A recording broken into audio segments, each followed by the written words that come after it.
Think the school tax levy is just a line on your property tax bill? Think again. In this episode of Beyond the Bell, we're breaking down what the levy really is, what all those confusing terms like EAV and extension mean, and what your school district actually controls. Join Superintendent Dr. Carl Johnson and School Board President Rhys Fullerlove for a clear, candid conversation about how your tax dollars support our schools and why it matters. All that coming up next. Okay. Hello, everyone, and welcome back to the Beyond the Bell podcast. I am Rhys Fullerlove, the Sherrard School Board President, and as always, I'm here with Superintendent Dr. Carl Johnson. Today's riveting topic, which is also very timely, is the tax levy. We're actually recording this before our November board meeting. We're going to preview the tax levy. So, tax levy can be a kind of interesting topic. So, Dr. Johnson, why don't you tell me what is so not exciting about this topic?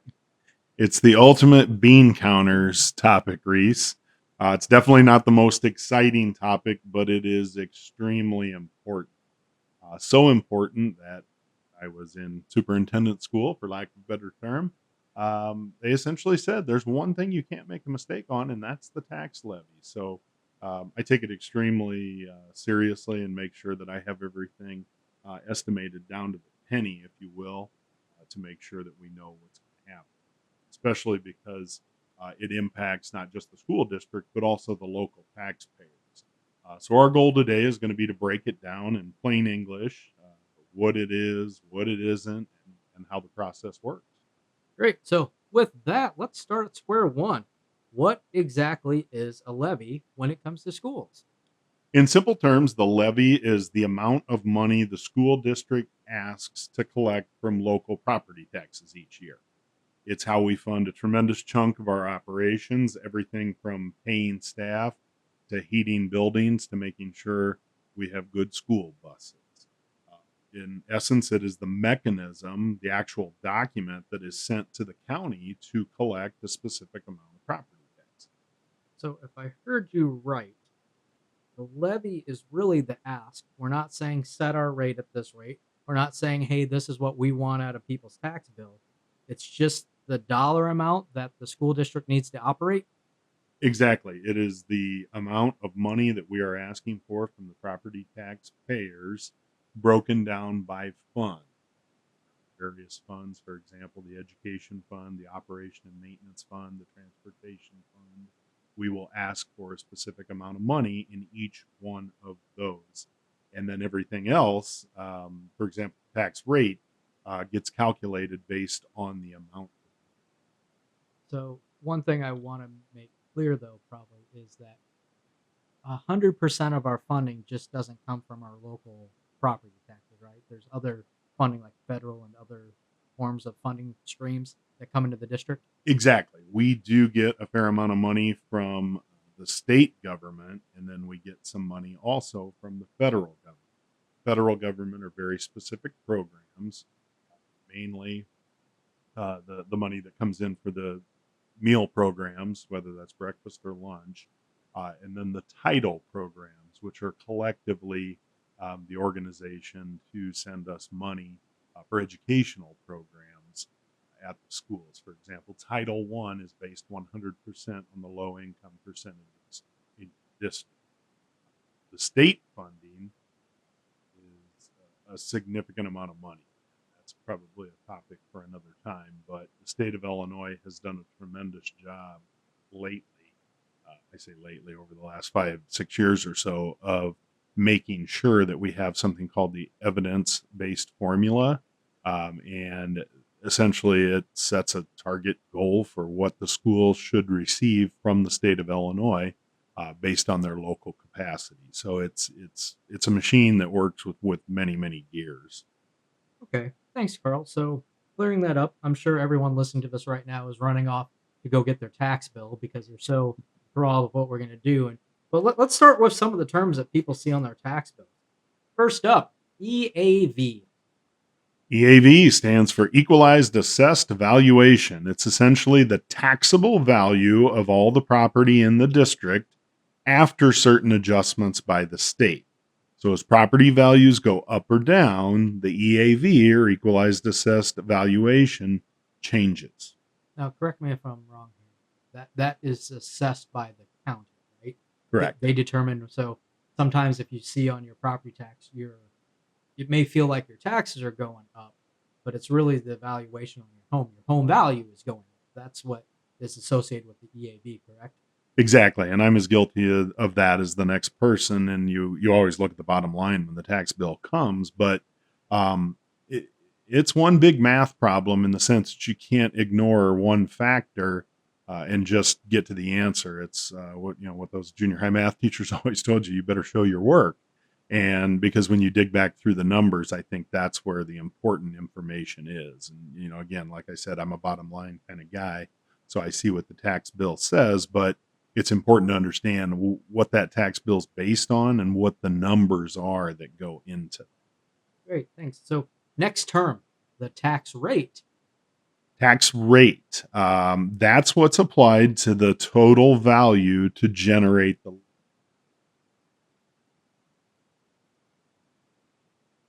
levy. You look at that and divide by the EAV, and there's your tax rate. But the kicker is the district doesn't necessarily set the rate up front. We set the levy, and then the rate adjusts based on the value of property in the area. Now, that's an algebraic formula, and we have estimates, and we try to estimate very, very carefully. Um, but again, it is a situation of we need to know based on the estimates what is the AV, and that's a best guess. And then we look at what do we need to fund the district for the year, and then that eventually gives us the property tax rate. We can start to adjust things from there because above all, we as a district want a stable rate so property taxpayers understand what's coming. Mm-hmm. There's another term that people hear is the term extension. What does that mean?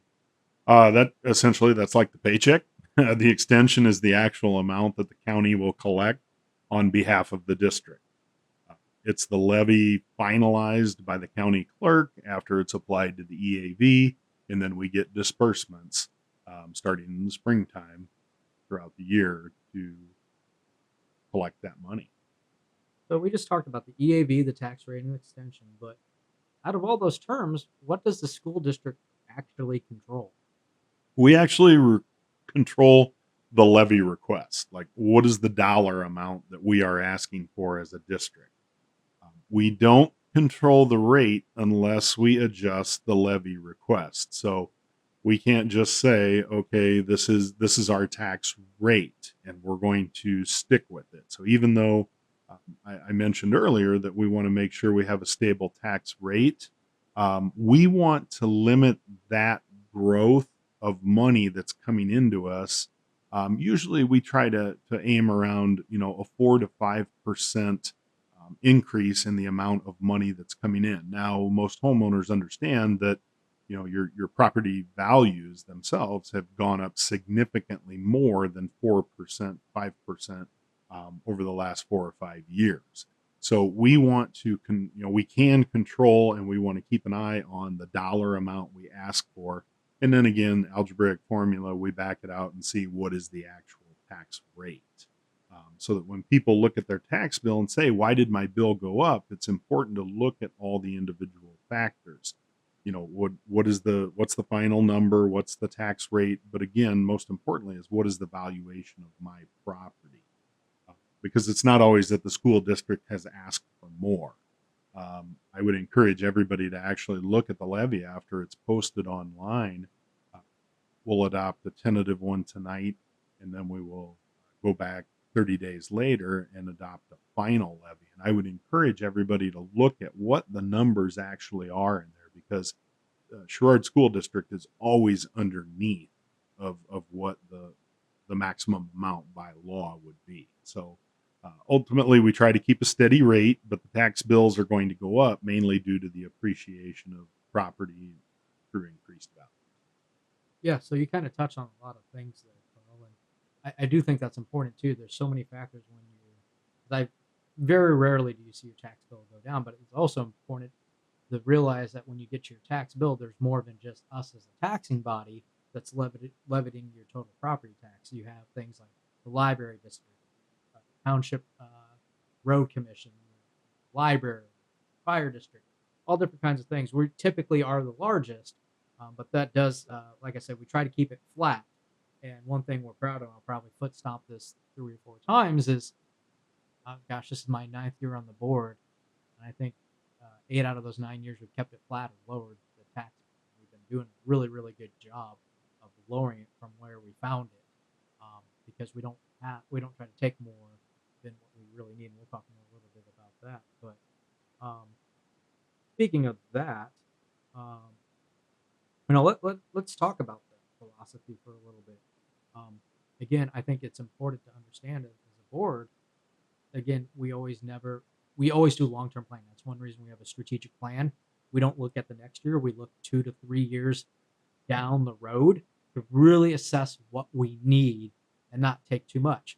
The other thing I think that people don't realize that's a bit different about this district compared to maybe, I'm not going to compare us to our city school districts, but our other rural school districts. When I look at Rock Ridge and Mercer County, our former superintendent, Alan Boucher, used to call this a bedroom community, where the majority of the people that live out here either work on the farm or land, or they have jobs in the city and they buy their groceries and their gas and all those things that you would see in commercial properties in the city. We don't have as many commercial properties. We don't have a Walmart like Aledo has. We don't have a big industrial park like it's on the corner of Andalusia and Rock Ridge. So I think that's way different. What's your thoughts about how do you balance that with, trying to do right by our taxpayers? Well, I think we have, and balance is a great term. Balancing responsibility, I think, would be a good way to put it. We understand that when you're creating the tax levy, you're talking about individuals and their homes and the farmers and their properties predominantly. You're not talking about businesses. Now, businesses generate a significant amount of income compared to residential properties when you start looking at property tax levies. So since we don't have a tremendous amount of business in this district and it's all agricultural and residential, that hits a guy like me a little bit harder in terms of I have to pay attention because it's not a business footing that bill. It's our citizens, it's our constituents. We need to make sure that we're remembering these are people in their houses, these are people in their land, as opposed to a business. So I take that responsibility extremely seriously. And again, I don't necessarily want to lay out some side-by-side comparisons, but I would certainly welcome that because we're about the only district in the area with a falling tax rate. Rhys, recognized that, roughly 9 out of 10 years we've had a falling tax rate, and you can go back even farther than that. And there, in the last 3 or 4 years, there have been some significant tax rate drops. So when the property tax appreciates significantly, we don't raise, the levy and therefore the rate at a corresponding rate. So there is a lot of money that is not collected by the district that's legally allowed to be collected by the district because, again, the board has had a great philosophy of let's take what we need and no more. And that's another good thing that some people don't realize is by law, the residents of our sets what is the max capacity of what we can actually collect in all of our funds. It's called a tax cap. And sometimes districts will push that very, very top limit.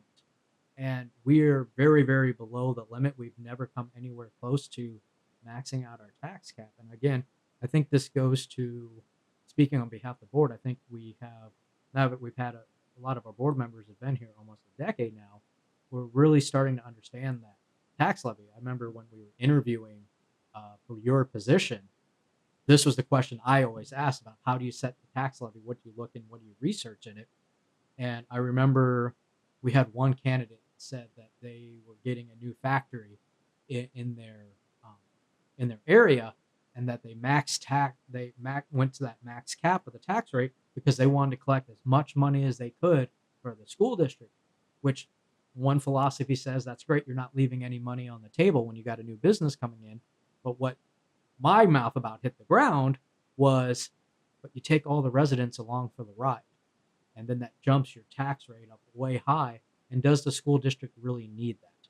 I think the other thing that's really people don't realize that we're doing this year and we've been doing the last few years is because the EAV in our area has been jumping up. Even when we set the levy low, we end up getting a little bit more than what we needed, and our cash reserves have been going up. So I think the board has actually directed you to actually start spending down some of our cash reserves so we could actually lower the tax rate even more, because we maybe don't need that much money. It's always good. We got way more than what the state says you need to have in a rainy day fund. But I think it's important that we're trying to do best by the taxpayer and only take what we really need. Anything you want to add to that, Carl? Just to reemphasize that there is a blunt way to put it is there's a lot of money left on the table when it comes to our tax levy. Just ballpark figures. When we're talking about a $10 million levy, we are leaving on the table, so to speak. We're legally allowed to collect probably closer to $11 million. So we're not talking about a small amount of money that the board has been very diligent in saying we're only going to take what we need. You're talking probably approaching $1 million if I had to do quick arithmetic.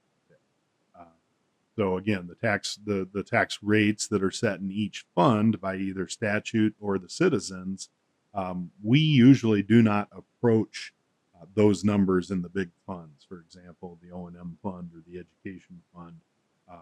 Education fund alone will leave $600,000 that we would be legally allowed to collect, but we don't need that much, so we're not going to take that much. And then again, as the state of Illinois with EBF, evidence-based funding, has increased, that's another reason why we don't have to collect as much in local property tax dollars. And again, I don't want to make it a comparison, but we do a really nice job here in terms of, if you want to compare with local districts, in our philosophy and our actions. So our property tax rate is easily the lowest in the area amongst schools like us, and it's fallen quite a bit in the last several years. Oh, great. So, yeah, looking forward to seeing what the tax levy is tonight. Keep up that tradition of keeping it steady or dropping it. No pressure, Carl. But so I appreciate you walking through that. As always, Dr. Johnson or the school board is here to help you answer those questions you have about that tax bill, or refer you to our good friends at Mercer County, and they can help answer your questions about your tax bill. But again, we appreciate this is our second episode, but as part of it is we always have our song of the day. So, Carl, what is your song of the day that's in your mind right now? We're going to go back a couple decades. Listen to this morning. Song by Stained, So Far Away. It's got meaning for me. And the funny part is I've actually had the opportunity to meet Aaron Lewis a few times. He's actually a big time deer hunter. And he's kind of a regular dude, to put it bluntly. And, fun guy to talk to, and, about hunting, music, and puts on a heck of a show. But first time I got to hear that song live was acoustic. He had a guitar and a steel guitar player sitting next to him. And if you've ever had the chance to hear him like that, it's pretty cool. It's pretty impressive. Yeah, my story isn't as cool as that. Well, I mean, it was hard because my daughter loves Christmas and the trees and stuff are already up right now. So it's hard. Not even Thanksgiving. I know. He has a Christmas tree up in her room all year. See, I was that way as a kid, and now I am feeling it. The only Christmas tree I like up right now are the Little Debbie kind, Carl. Those are the only kind that I'm very happy about right now. They don't stay around to me. I know. So mine's a little different just because of the mood I've had. So this season for NBA basketball's back on NBC. And it brings back, talk about nostalgia, going back. Now that they have NBA on NBC, they have brought back John Tesh's lovely Round Ball Rock. And I think about watching the 90s Bulls and hearing the intro. And so for some reason that's been sticking in my head and it's become my ringtone. So that was my song of the day. So again, thank you always for tuning into the Beyond the Bell podcast. We will catch up with you next time. And if you have any topics you want to hear about, send them to Dr. Johnson and myself. We always look forward to talking about things our parents and staff want to hear about. I'll catch you next time. Thanks a lot, Rhys. Take care.